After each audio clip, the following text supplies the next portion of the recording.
Le carte geografiche antiche mostrano terre che sulle carte moderne non ci sono più. A cosa è dovuta questa geografia variabile? Alla inaccuratezza delle vecchie carte o a una revisione delle nuove? Per quanto riguarda la prima ipotesi, le vecchie carte hanno dimostrato in più occasioni la loro precisione, come ad esempio nella carta di Piri Reis del 1513, che mostra l'America meridionale e l'Antartide.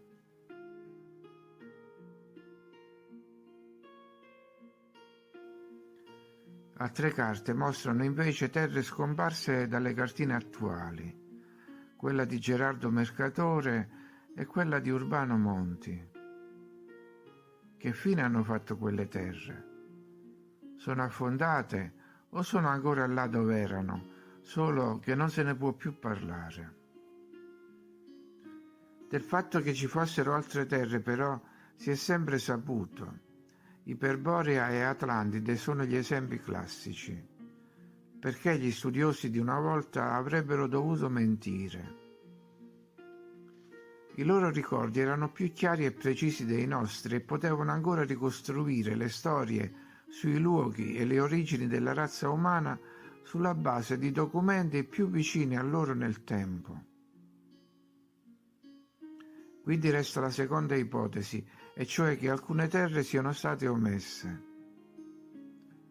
Però se alcune terre sono scomparse, altre stranamente se ne sono aggiunte, solo che vengono sistemate altrove, nello spazio.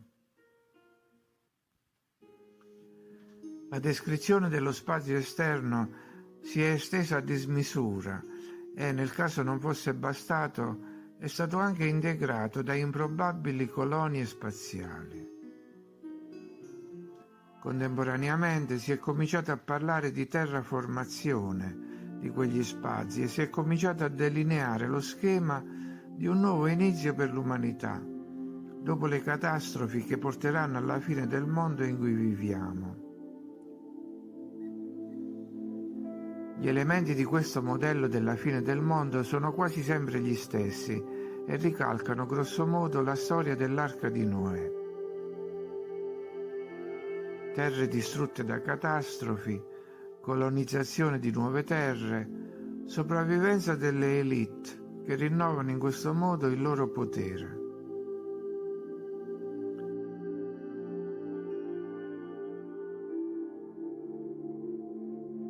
Ma tutto questo, a ben vedere, era già stato raccontato nella cosiddetta mitologia.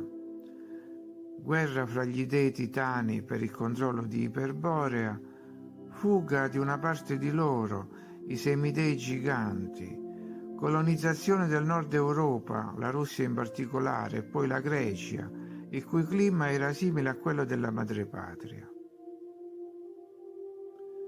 Alcune delle principali caratteristiche di questa colonizzazione furono l'introduzione delle arti, fra cui suoni e frequenze musicali, e l'introduzione di sistemi di produzione agricola, con l'utilizzo di piante come l'ulivo, la vite e il grano, che hanno reso possibile lo sviluppo economico delle civiltà mediterranee. Le piante furono importate dagli eroi semidei direttamente dai campi elisi di Iperborea. Questi eventi sono stati ampiamente raccontati nei film e molti film, come sappiamo, vengono realizzati per mostrare quello che è accaduto o anticipare ciò che accadrà. Per la catastrofe mondiale e la fine ingloriosa di una civiltà abbiamo a scelta diluvio, clima impazzito, epidemie, guerre, eccetera. Subito dopo c'è la fuga, con varie modalità.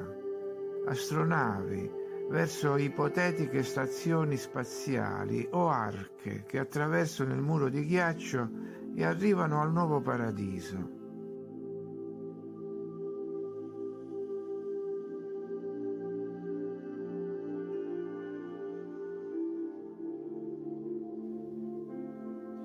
Ma forse il vecchio paradiso.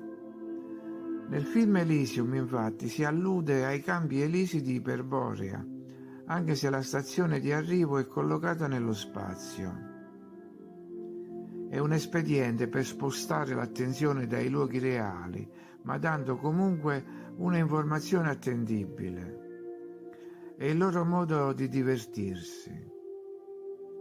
Dove siano e come siano i Campi Elisi è materia letteraria.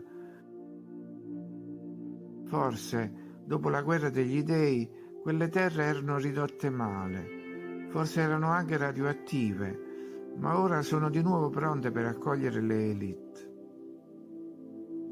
Gli schiavi le avranno bonificate.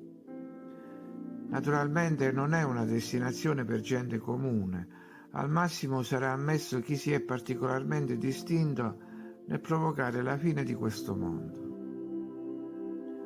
Quando ogni pericolo sarà passato, loro o i loro discendenti ritorneranno qui e questi saranno i nuovi Campi Elisi. Troveranno ancora qualcuno miracolosamente sopravvissuto, ma che ancora una volta nulla potrà fare contro gli dei dell'Olimpo, giunti dalle stelle. Stelle fra virgolette.